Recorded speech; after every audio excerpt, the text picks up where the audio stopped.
Bonjour à tous, j'espère que vous allez bien. Ici Thomas de l'e-box, application des investisseurs immobiliers rentables. On analyse aujourd'hui la recherche d'un investisseur, Romain, 30 ans, qui gagne 8 800 € net par mois. Pilote de ligne en CDI, très bon profil. Et j'aime bien parce que cette recherche, elle est très complète. Vous allez voir que Romain nous a donné beaucoup d'informations.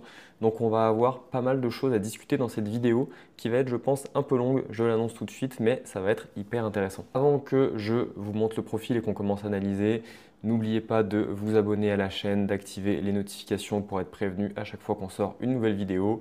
Vous pouvez aussi mettre un pouce bleu à cette vidéo si elle vous a plu. Vous connaissez la chanson, ça aide au référencement de la chaîne et ça nous aide aussi nous. Donc je compte sur vous et on plonge tout de suite du coup dans le profil de Romain. Donc on l'a dit, Romain, très belle situation, pilote de ligne en CDI, 8 800 € net par mois, investissement en couple. Donc je pense que c'est votre salaire cumulé à tous les deux.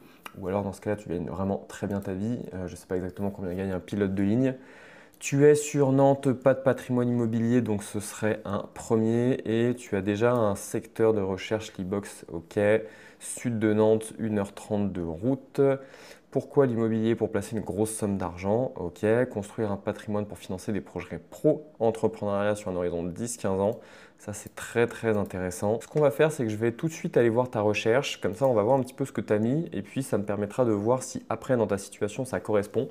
On va le faire un petit peu à l'envers aujourd'hui parce que je sais qu'il y a pas mal de questions après. Donc, comme ça, on va pouvoir avoir des infos sur comment est-ce que toi, tu as construit ta recherche par rapport à tes objectifs derrière. Donc si je vais dans tes secteurs, je vois que tu as un secteur de stratégie mixte avec 7 villes. Ok, qu'est-ce que tu as mis dans les filtres pour trouver ça?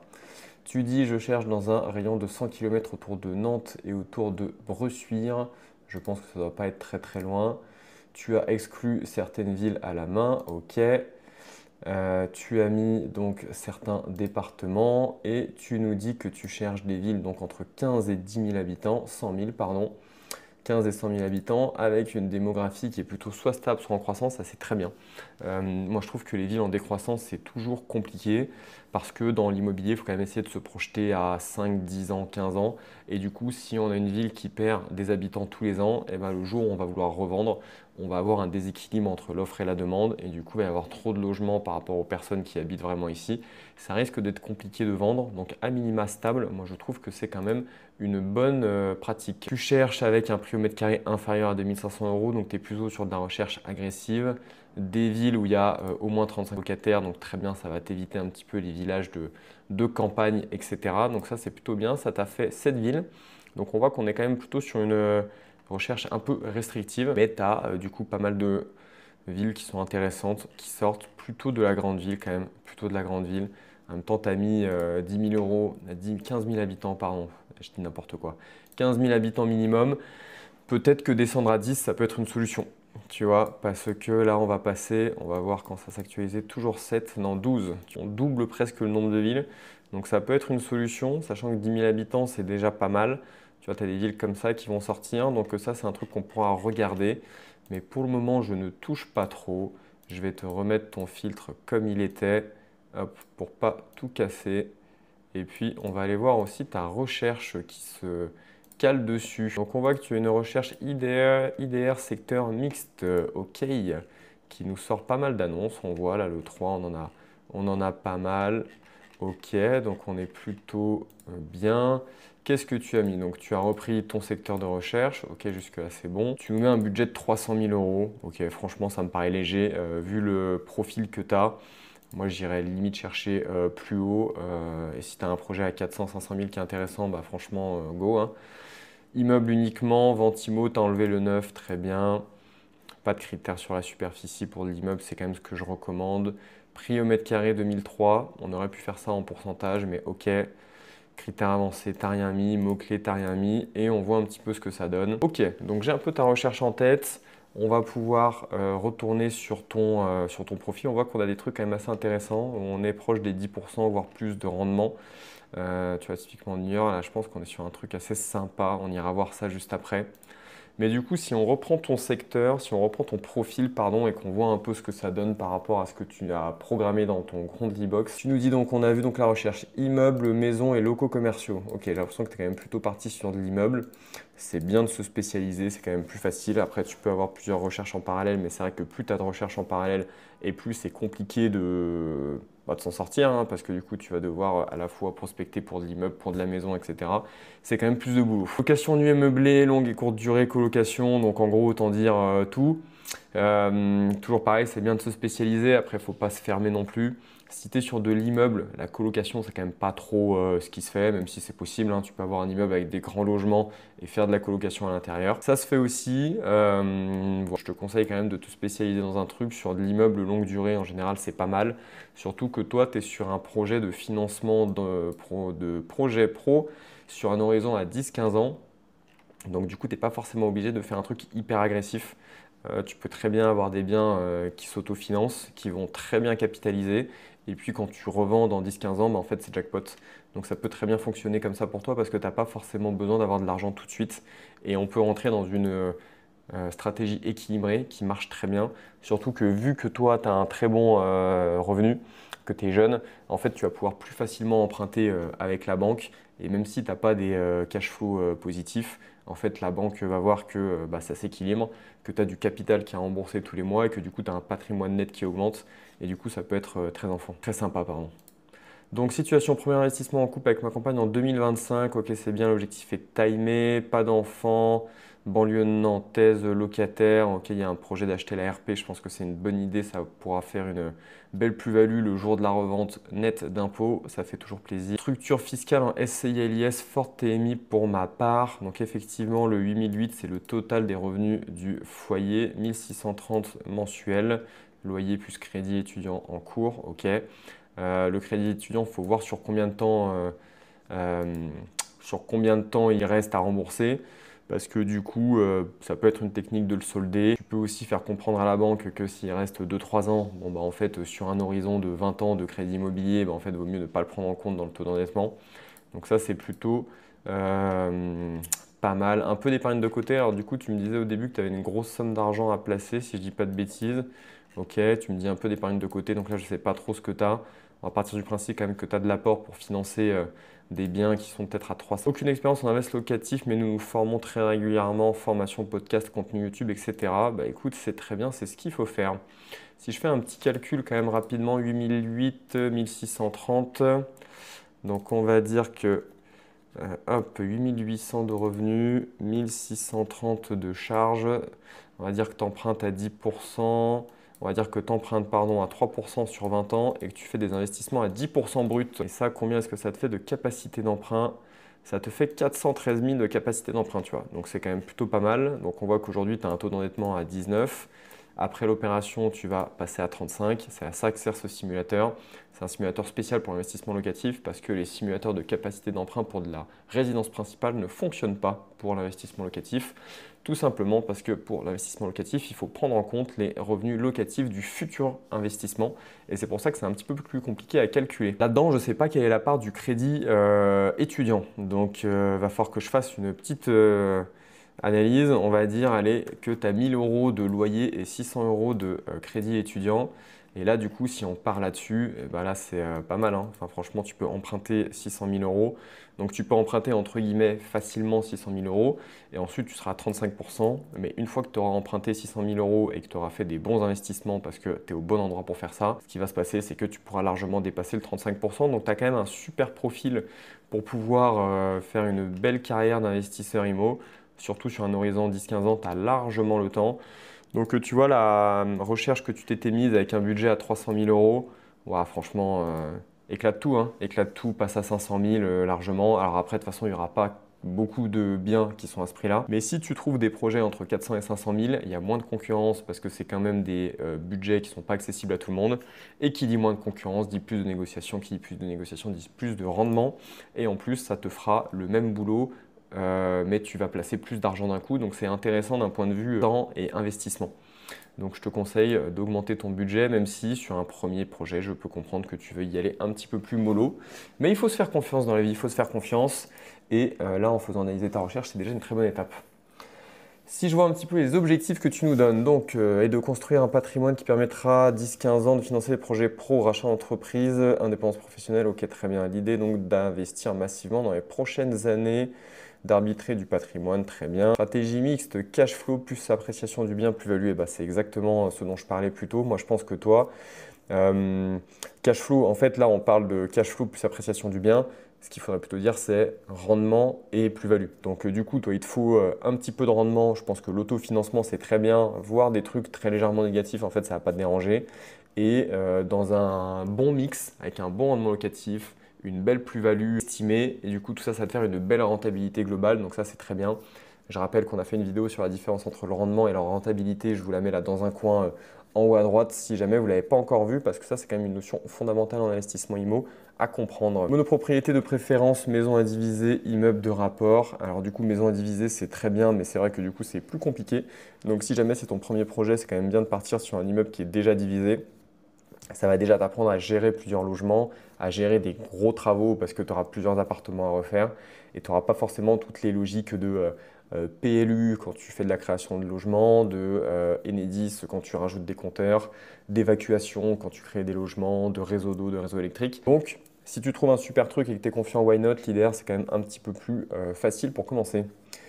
Exploitation principalement en location longue durée, ok, donc c'est bien par rapport à ce que tu nous disais au-dessus, donc tu es quand même un petit peu plus focus sur de la longue durée, je pense que c'est bien parce que toi, tu n'as pas un objectif de gros rendement, tu as un objectif assez équilibré, donc la longue durée, c'est bien. L'idée pour toi, ça va être d'emprunter un maximum et pas forcément de passer énormément de temps sur chacun de tes projets. Vu ta situation, on a vu que tu pouvais emprunter facilement 600 000.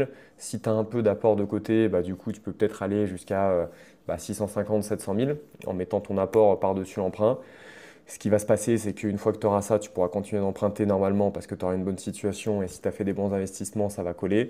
Donc tu peux facilement, toi, espérer faire un patrimoine entre 1 et 2 millions sur un horizon de 10-15 ans, voire beaucoup plus honnêtement. Et pour toi, l'objectif, selon moi, ça va être d'emprunter le plus possible. Rappelons que quand même, l'objectif de l'immobilier, c'est d'emprunter le plus possible et d'avoir le capital investi le plus gros possible. Il vaut mieux avoir 1 million qui est investi à 8% qu'avoir 300 000 euros qui sont investis à 12%.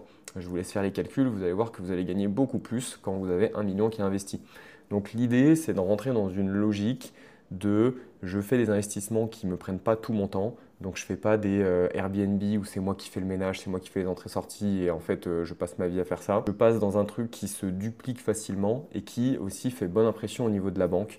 Donc la banque, ils aiment bien quand même investir dans des villes qui sont peut-être un petit peu plus connues. Donc tu vois, c'est peut-être pour ça aussi que tu as mis 15 000 habitants minimum, avec des biens qui s'apprécient un petit peu dans le temps, avec de la longue durée. Ils aiment bien. Donc ça, c'est top pour pouvoir continuer à emprunter au maximum. Le bien doit être au minimum à l'équilibre en étant exploité 100% location longue durée, pas de souci. Après, comme je dis, si tu as moins 50 euros de cash flow, faut pas en faire tout un plat non plus. C'est pas ça qui va changer grand-chose si le bien est rentable, franchement.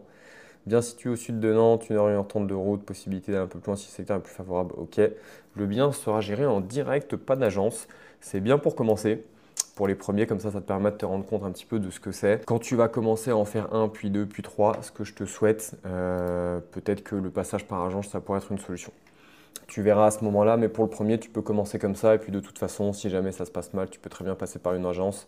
Ça peut se faire en cours de route, il n'y a pas de souci là-dessus. Idéalement, maximum 250K de prix de revient hors rapport de 10% pour garder un petit projet vu qu'ils n'ont pas d'expérience d'investissement locatif. Je comprends. Même si, encore une fois, si tu trouves un joli truc, eh ben, n'hésite pas à l'étudier et puis à me l'envoyer pour qu'on regarde ça. Ça peut être une belle opportunité. Gros travaux, ok, mais éviter une réhabilitation totale. Donc la maison indivisée, c'est pas pour tout de suite, je pense. Facteur risque connaissance, tu as raison. Éviter la division pour ce premier projet, je suis d'accord. Facteur risque connaissance. Toi, je pense que là, ce qu'il faut, c'est un immeuble. 250 000, tu as déjà des beaux immeubles. Bon, si c'est 300, voilà. Surtout dans ces secteurs-là où tu vas être entre 1000 et 1500 du mètre. Du coup, pour 300 000 euros, tu vas avoir un truc entre 200 et 300 mètres carrés. 200 et 300 mètres carrés, tu vas vite te retrouver entre 4 et 6 logements, tu vois. Donc on est déjà sur un immeuble sympa, ça fait déjà un petit peu de boulot à gérer. Et en fait, une fois que tu as ça, ça te fait déjà une très bonne expérience pour enchaîner le suivant. Donc écoute, on est sur un truc qui n'est pas déconnant selon moi. Résumé des premières recherches, 3 villes proches de mon domicile, Cholet, La Roche-sur-Yon, Bressuire, ok, potentiel de LCD, faible prix au mètre carré. Alors potentiel de LCD, du coup, tu me parles de ça. Je n'ai pas l'impression que ça rentre trop dans ta stratégie, même si la LCD, ça peut s'automatiser un petit peu avec une bonne femme de ménage, etc. Toujours pareil, c'est un peu différent. Tu peux en tenter un. Moi, tu vois, j'ai un immeuble sur lequel je suis en mixte. J'ai à la fois de la location meublée à l'année et à la fois des logements en location courte durée. Tu peux tester et puis en fait tu te dis mon scénario je le fais en me basant sur la location longue durée. Je teste du Airbnb, si ça se passe bien tant mieux, je le garde comme ça et puis sinon je repasse en longue durée. C'est exactement moi ce que j'avais fait. Il se trouve que ça s'est bien passé, que j'ai trouvé une super femme de ménage qui gère hyper bien et que du coup le truc est très automatisé donc ça se gère très bien. Et puis si jamais ça s'était mal passé, je serais passé en location longue durée et en fait c'était comme ça qu'était prévu le projet initialement donc mes calculs étaient quand même bons et là le Airbnb c'est juste du bonus. La Roche-sur-Yon, Bressuire, pardon, faible prix au mètre carré mais faible au potentiel d'appréciation. Bah écoute, on va aller analyser la ville, on va y aller tout de suite d'ailleurs. Et puis on va voir tout de suite. Donc si je regarde mes outils, Bressuire, qu'est-ce que ça donne comme ville? 19 000 habitants. Bon, ça a pris 18% sur 5 ans, hein, c'est pas non plus déconnant. Alors ça a l'air d'être de la petite ville quand même parce qu'on n'a pas de data sur les appartements, on n'en a que sur les maisons. Effectivement, je vois qu'on a 80% de maisons, 20% d'appartements, plutôt propriétaires. Donc c'est plutôt une petite ville. Après voilà, 18% sur 5 ans, c'est pas déconnant non plus, hein. C'est pas la ville qui augmente le plus en France, mais du coup c'est pas déconnant. Ça fait que tu fais du 2,5%, non je dis des conneries, plutôt 3% par an. Donc 3 fois 5, 15, mais en fait ça se compose, donc en réalité c'est à peu près ça. Donc 3% d'évolution par an, c'est bien. Donc 3% d'évolution, rendement moyen à 7. Donc déjà, tu es sur une ville qui est une renta à 10. Donc c'est plutôt correct. Toi, en réalité, vu que tu es plutôt meilleur que les autres, bah, tu ne vas pas avoir du 7 de rendement, tu vas plutôt avoir du 10. Et du coup, tu vas avoir une ville qui te fait une renta à 13% par an. 13% par an, c'est pas mal. Tu vas faire un levier là-dessus entre x5 et x10. Et tu vas avoir un rendement final sur ton cash qui va être entre 50 et 100%. Et c'est ça un peu la magie de l'immobilier, c'est qu'en fait les taux de rendement sont bien plus élevés que ce qu'on a l'habitude d'entendre grâce à l'effet de levier. Peut-être que ça en a choqué certains que je dise qu'on gagne entre 50 et 100%, mais quand vous faites les calculs avec l'effet de levier, c'est bien ça qu'on récupère et c'est pour ça que l'immobilier c'est quand même vachement plus intéressant que la bourse ou les autres investissements parce que l'effet de levier fait qu'on multiplie son cash, son retour sur cash, pardon, et que du coup ça fait des taux qui sont assez incroyables pour construire du patrimoine. Ce qui est bien, c'est qu'on est dans une ville du coup 1400 du mètre. Franchement, ça c'est top. C'est pas trop élevé, donc tu vas avoir du rendement. C'est pas trop peu cher, comme les villes où on est entre 500 et 1000 euros du mètre carré. Et du coup, dans ces villes-là, en fait, c'est compliqué de faire des travaux parce que des gros travaux de réhabilitation, c'est souvent autour de 1000 euros du mètre. Et ce que je dis souvent, c'est que si tu prends une ville où le prix moyen est à 1000 euros du mètre, que tu trouves une annonce qui est à 500 euros du mètre carré, donc tu es content, tu à moitié prix, bah en fait, si tu mets 1000 euros au mètre carré de travaux là-dedans, tu vas te retrouver avec un projet qui t'aura coûté 1005 au total. Et 1005, bah, tu es trop cher par rapport au marché. Donc c'est pour ça que c'est un peu un problème. Là, 1004, c'est bien parce que toi, tu vas essayer d'aller trouver des biens qui sont en dessous de 1000 euros du mètre carré. Et puis tu vas les rénover, tu vas plutôt être sur la fourchette haute ici qui est à 1800. Donc tu vas te retrouver à peu près dans le prix du marché, tu ne vas pas avoir de moins-value latente et tu vas avoir quand même un truc qui est refait à neuf, qui crache du cash. Donc ça c'est plutôt bien. Écoute, moi la ville elle me choque pas. La ville elle me choque pas, au contraire. C'est très bien pour une stratégie un peu plus rendement parce qu'on a quand même un rendement moyen qui est assez élevé. Donc ça peut être top. La Roche-sur-Yon, forte augmentation des prix récents, donc plus faible rentabilité. Bah, si on regarde La Roche-sur-Yon, qu'est-ce qu'on a Oui, effectivement, 40% sur 5 ans. Ouais, ça pique un peu La Roche-sur-Yon, hein. Ouais, tu as une forte augmentation. Là, on voit que ça corrige un petit peu. Donc là, effectivement, rendement moyen qui est plus faible. 2400 euros du mètre. Alors du coup, les loyers sont quand même beaucoup plus élevés, je pense, parce qu'on voit que le rendement moyen, il n'est pas beaucoup plus faible, alors que les prix sont beaucoup plus élevés. Donc les loyers, je pense, ils sont plutôt élevés. Ouais, on voit, voilà, on est sur 500 euros sur un petit T2, on est à quasiment 700 euros sur un T3. Le problème, c'est vrai que du coup, il y a des chances que ça corrige un peu, mais peut-être que toi, donc, tu as une carte à jouer en essayant de négocier fortement les biens parce que justement, tu fais comprendre aux agents que là, les prix avaient trop monté et qu'en fait, on est un peu surpricé par rapport à la réalité du marché. Et du coup, tu peux essayer de négocier des prix qui sont un petit peu plus bas. Mais je comprends ce que tu veux dire. Tu as une bonne analyse, forte augmentation des prix récentes, donc plus faible rentabilité. Et c'est pas dit que ça reprenne 40% dans les 5 prochaines années. Poitiers, potentiellement belle plus-value, faible prix au mètre carré, mais 2h10 de route. Ouais, Poitiers, ça peut être un peu long. On va regarder rapidement ce que ça donne Poitiers quand même. Je sais qu'il y a des gens qui investissent là-bas, c'est plutôt pas mal parce que c'est pas très cher. Là, on est sur un truc pas mal, hein. Franchement, c'est une typologie de ville que je trouve assez intéressante. 2000 euros du mètre, alors ça commence à être à peine cher quand même. On voit que ça a bien augmenté depuis 2020 et que ça continue d'augmenter. On reste sur des rendements qui sont intéressants parce que pareil, je pense que les loyers sont assez élevés. Ok, on est quand même sur des loyers qui ne sont pas non plus donnés. Beaucoup d'appartements, beaucoup de locataires, gros marché locatif, belle évolution des prix. Donc ville intéressante, c'est un peu loin de chez toi. Je ne pense pas que tu sois obligé d'aller aussi loin honnêtement. Donc je la mettrai peut-être de côté. Idéal de trouver carte appartement avec travaux, comestibles plus DPE, un ou deux appart exploités en LCD pour tester. Très bien, c'est exactement ce qu'on disait au-dessus. N'hésite pas à tester, tu vois ce que ça donne. Je te conseille quand même de ne pas passer trop de temps sur la LCD. Pareil pour les travaux, essaye de faire des travaux rentables entre guillemets, qui coûtent pas trop cher et qui prennent pas trop de temps. Parce que toi, l'objectif, ça va être d'enchaîner, de faire un patrimoine et le jour où tu revends dans 10-15 ans, eh ben, tu récupères ton million, tes 2 millions d'euros avec ce que tu auras capitalisé et puis le cash flow que tu auras accumulé. Donc c'est ça un petit peu l'intérêt. Tu nous as mis ensuite pas mal de blocages, donc c'est bien, ça j'aime bien, c'est une recherche très complète. On a pas mal de choses à dire, j'espère que jusque-là ça t'aide. Si ça vous aide aussi, n'oubliez pas de vous abonner et de mettre les alertes sur cette chaîne YouTube. Si vous voulez que j'analyse votre recherche aussi, vous avez un lien directement dans la description qui vous permet de me présenter votre recherche. Faites-moi des recherches aussi précises que Romain parce que c'est là qu'on a le plus de choses à dire, c'est là qu'on peut donner les conseils les plus précis. Donc voilà, prenez l'exemple. Là, c'est une des plus belles recherches, plus complètes que j'ai eues depuis le début.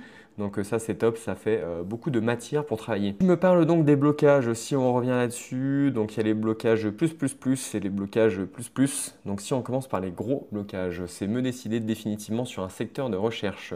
J'ai du mal à identifier ce qui serait le mieux par rapport à ma situation, quel prix au mètre carré, ok.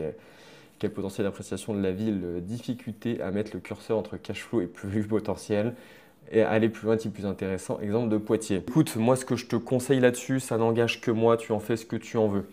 Je pense que Poitiers c'est un peu loin, tu es en train de te rajouter des difficultés alors qu'il n'y a pas besoin. Je pense qu'autour de chez toi, il y a largement ce qu'il faut faire. Tu es à Nantes, tu peux aussi remonter un petit peu plus côté Rennes, un peu plus, je crois que c'est le Calvados aussi, qui est peut-être un petit peu loin, mais dans ce coin-là, il me semble que tu as des secteurs qui sont pas très chers. Les villes que tu m'as données, là, elles sont pas très chères, je pense que tu as ce qu'il faut. Donc à mon avis, Poitiers, tu te mets des bâtons dans les roues, c'est un peu trop loin. Je fais les questions en sens inverse parce que je pense que c'est ça l'ordre le plus logique. Difficulté à mettre le curseur entre cash flow et plus-value potentielle. Toi, ce qu'il te faut, alors encore une fois, on parle ici, tu me dis cash flow et plus-value. Moi, je ne parle pas en cash flow, je parle en rendement et en plus-value. Pourquoi? Le cash flow, je le rappelle, ce n'est pas un indicateur de performance. Ce n'est pas le cash flow qui te dit si l'investissement est rentable, s'il est performant. Le cash flow, c'est un indicateur de trésorerie. C'est important de le regarder parce que quand on n'a plus d'argent, c'est la faillite. Mais ce n'est pas ça qui dit qu'un investissement est intéressant, qu'un investissement est rentable. Donc on parle de rendement locatif, les revenus qui sont générés par le capital que tu as investi, par l'actif, par le bien immobilier que tu as acheté. Et on parle de plus-value, la variation du capital que tu as investi, la prise de valeur de ton actif, la prise de valeur de ton investissement immobilier. Toi, ce qui est bien, c'est que tu n'as pas besoin de l'argent tout de suite. Et ça, l'air de rien, c'est quand même vachement intéressant parce que tu as beaucoup d'investisseurs qui sont sur des recherches pur rendement, donc ils vont essayer d'aller chercher du 10, du 12%. En général, en faisant ça, ça t'oblige à aller prendre un peu plus de risques, ça t'oblige à aller dans des secteurs où l'immobilier ne croît pas du tout. Et des fois, en enlevant un petit peu des points de rendement, on peut aller dans des villes où ça grossit beaucoup plus. Et du coup, ça peut être très intéressant. Donc toi, je pense que l'idée, c'est de chercher l'autofinancement. L'autofinancement, aujourd'hui, avec les taux actuels, il est à peu près à 7% net. Je vous mets aussi une vidéo en haut à droite un lien d'une vidéo qu'on a faite pour calculer le rendement minimum qu'il faut pour être à l'autofinancement en fonction de vos conditions de crédit. Donc je te laisse regarder ça et puis du coup tu verras en fonction de ton profil combien est-ce qu'il faut que tu vises. C'est à peu près autour de 7%. Et du coup, ce qu'il faut que tu essayes de faire, c'est de trouver des biens qui s'autofinancent 7% net avec un beau potentiel de plus-value. Mais il ne faut pas non plus te fixer le 0-0. C'est-à-dire que si, moi je te conseille toujours d'avoir les portes les plus ouvertes possibles. C'est-à-dire que faut pas non plus trop se fixer sur un secteur, selon moi. Il faut te dire, d'accord, je suis capable d'aller dans toutes ces villes-là. Il y en a peut-être 5, il y en a peut-être 10, il y en a peut-être 30. Et en fait, après, ça va jouer à l'opportunité. C'est-à-dire que si tu as un très beau projet qui se présente dans une ville pas chère où tu es plutôt en mode gros rendement mais pas beaucoup de plus-value, il faut le faire quand même parce que c'est un projet qui est intéressant, peut-être qu'il est sous-coté par rapport au marché et que tu fais une bonne affaire. Peut-être qu'à l'inverse, en fait, tu vas trouver un moment, pareil, un bien, une super opportunité dans une ville plutôt chère, je ne sais pas, La Roche-sur-Yon par exemple, ou même sur une banlieue de Nantes assez proche, où là tu vas être plutôt en cash flow négatif, mais tu as quand même un truc que tu as acheté vraiment pas cher, donc tu as une belle plus-value latente et tu as un secteur qui prend en valeur dans le temps. Et du coup, bah, finalement, peut-être qu'à un côté, tu vas faire un investissement plutôt patrimonial, à un côté, un investissement plutôt rendement. Les deux vont s'équilibrer et globalement, ça va s'autofinancer. Et ça va revenir au même que si tu t'étais dit, bah, je fais deux investissements autofinancés. Tu vois, soit je fais un patrimonial, un rendement, soit je fais deux trucs moyens. Et du coup, ça permet, en ayant les portes un peu ouvertes comme ça, d'avoir plus de projets qui vont te tomber sous les yeux et peut-être de saisir des opportunités que tu n'aurais pas saisies au début parce que tu te dis, bah non, ça c'est dans une ville trop patrimoniale ou bah non, ça c'est dans une ville qui est trop rendement. Donc, c'est plutôt l'opportunité qui fait le projet. Faut pas être trop fixé là-dessus, faut garder les yeux grands ouverts. Et des fois, même quand tu as des trucs qui ne rentrent pas 100% dans tes critères, je te conseille quand même d'aller voir et du coup de te dire est-ce que c'est quand même un truc qui est intéressant de manière générale et pas seulement pour ta stratégie, en restant dans un truc quand même qui est cohérent. Mais du coup, garde-toi un petit peu les portes ouvertes là-dessus. J'ai du mal à identifier quels sont les meilleurs secteurs. Ok, donc ça, on vient de le faire. Prix au mètre carré visé, donc quand même, ça, je pense, on l'a vu dans la recherche, c'est plutôt 2000 euros du mètre carré. C'est pas mal, entre 1005 et 2005, pour avoir des villes qui sont sur un équilibre entre le rendement et la plus-value. Donc voilà, et reste large dans tes recherches, je pense, reste large. Blocage plus, trouver un bien rentable avec ce budget. Très souvent, quand j'inclus le prix des travaux, je suis en cash flow négatif si j'exploite à 100% en longue durée. Ok, ça m'étonne, mais on va aller chercher juste après, on va voir un petit peu ce que ça donne. Le prix de revient achat travaux est systématiquement au-dessus du prix moyen de la ville, problématique si besoin d'en vendre rapidement. Donc ça, c'est ce que j'ai expliqué un petit peu plus tôt. Effectivement, c'est un problème quand tu es dans des villes qui sont vraiment pas chères. N'oublie pas quand même que quand tu refais un bien à neuf, tu ne vas pas le revendre au prix moyen du marché. Tu vas le revendre sur la fourchette haute. Donc le prix moyen, ça représente les prix moyens. Après, tu as des biens qui se vendent moins cher, tu as des biens qui se vendent plus cher. Tu pars sur une réno de qualité et que tu refais tout à neuf, dis-toi bien que tu ne vas pas revendre quand même au prix moyen. Tu vas revendre sur la fourchette plutôt haute, sans partir sur des trucs hallucinants. Mais tu vois, les prix bas, moyens et hauts que tu as sur l'e-box, en fait, ça correspond le prix moyen au prix médian. Donc 50% des ventes qui se font en dessous, 50% qui se font au-dessus. Et le prix haut, ça correspond à 75% des ventes qui se font sous ce prix-là et 25% qui se font au-dessus. Donc tu vois, on n'est même pas sur une fourchette extrême. Donc en fait, te dire que le prix haut qui est indiqué dans l'e-box, c'est ta cible, c'est pas déconnant, loin de là. Les questions, quelle ville privilégier, quel type de bien, exploitation, distance, comment faire pour obtenir un bien rentable après travaux dans l'hypothèse d'une exploitation 100% longue durée et se retrouver avec un prix de revient sous le prix moyen du marché. Eh bien écoute, on a déjà répondu un petit peu à tout ça. Ville privilégiée, on va adapter un petit peu ta recherche là. Quel type de bien exploiter? Plutôt longue durée selon moi, pas trop loin parce que tu vas perdre du temps, sauf si tu as vraiment une opportunité. Je pense que Poitiers c'est trop loin, je le répète. Comment faire pour obtenir un bien rentable après travaux? On va aller regarder tout ça. Le but ça va être d'avoir du 7% net à peu près, donc du 8-9 brut. Ça va être un petit peu ça la cible. Ce qu'on peut faire déjà, toi ce qui peut être intéressant, c'est que si je regarde tes secteurs, donc tu as ça. Ce que je vais faire, c'est que je vais le dupliquer. Donc ça c'est la version Thomas. Du coup, ce que tu peux faire, alors ici tu as mis les départements, en réalité il faut faire soit l'un soit l'autre parce que du coup là tu es en train de te mettre des barrières. Pas besoin en fait de mettre à la fois la ville et à la fois le département. Tu vois, là tu as mis 100 km autour de ces villes, c'est suffisant, tu n'as pas besoin d'en faire plus. Je vois que tu as enlevé des villes, je vais te les laisser. Je ne les connais pas, je ne sais pas exactement pourquoi tu as fait ça. Mais du coup, voilà, tu cherches 100 km autour de ces deux villes-là. On peut aller chercher des villes pour moi qui sont un petit peu plus petites. Ce ne sera pas un problème. Stable, croissance, on a dit que c'était très bien. Là, on voit qu'on a 18 villes. Truc qui peut être intéressant pour toi à voir. Donc 2500 euros, on est bien. C'est de dire je ne veux que des villes qui ont pris au moins 5% par exemple. On voit qu'on a toujours 18. Je ne veux que des villes qui ont pris 15% sur 5 ans. Est-ce que ça nous enlève un petit peu 18 villes? Elles ont toutes pris. C'est un secteur qui évolue bien. Ça, c'est pas mal. C'est pas mal, c'est pas mal. Où est-ce qu'il est? L'évolution, elle est ici, 31%, 23%. Alors, c'est bien parce qu'en fait, déjà par défaut, en fait, tu as des villes qui prennent de la valeur dans le temps. Ça, je pense que c'est dû aussi à ce filtre-là, qui est assez lié. Donc, vu que tu as une croissance qui est démographique qui est stable ou en croissance, du coup en général c'est des villes qui prennent de la valeur. Donc là moi j'allais te dire, en fait tu as une méthode qui peut être bien, c'est de filtrer sur les villes qui ont pris de la valeur sur 5 ans. tu vois. Et en fait, on voit que ça enlève quasiment rien. Si je mets 20%, je tombe à 16 villes. Et en fait, après que je mette 15 ou que je mette moins, j'ai toujours mes 18 villes comme au début. Donc en fait, tu vois, là, toutes les villes qu'on est en train de sélectionner, les 18, elles collent à ta recherche, c'est-à-dire qu'elles ne sont pas très chères, elles sont en croissance démographique, il y a des locataires, elles ont pris au moins 15% sur 5 ans, ce qui n'est pas énorme, mais ce qui est déjà sympa, tu vois, ça fait un petit 3% par an minimum. Donc on est pas mal, tu vois, dans toutes ces villes-là, là.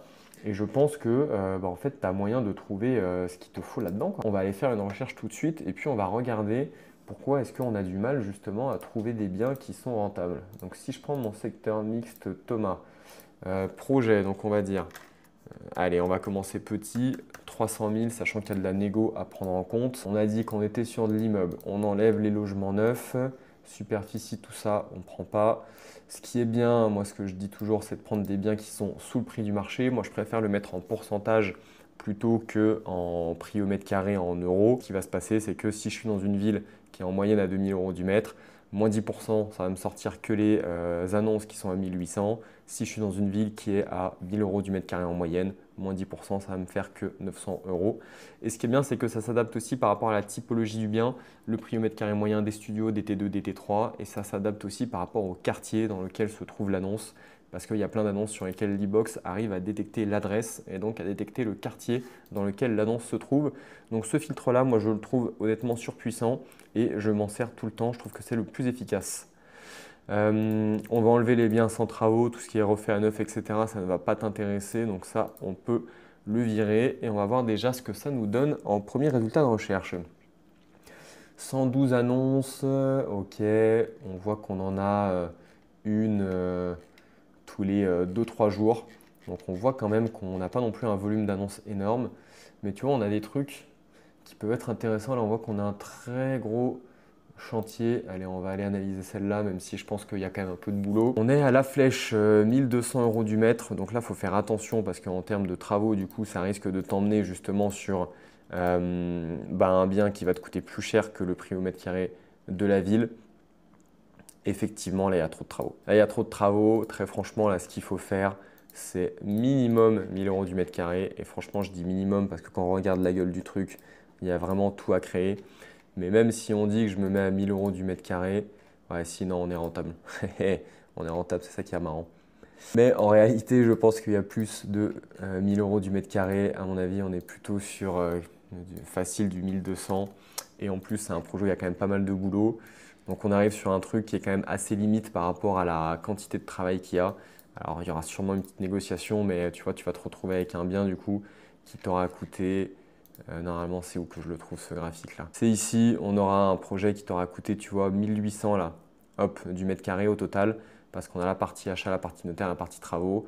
Et dans ce secteur-là, hop, on va simplifier un petit peu.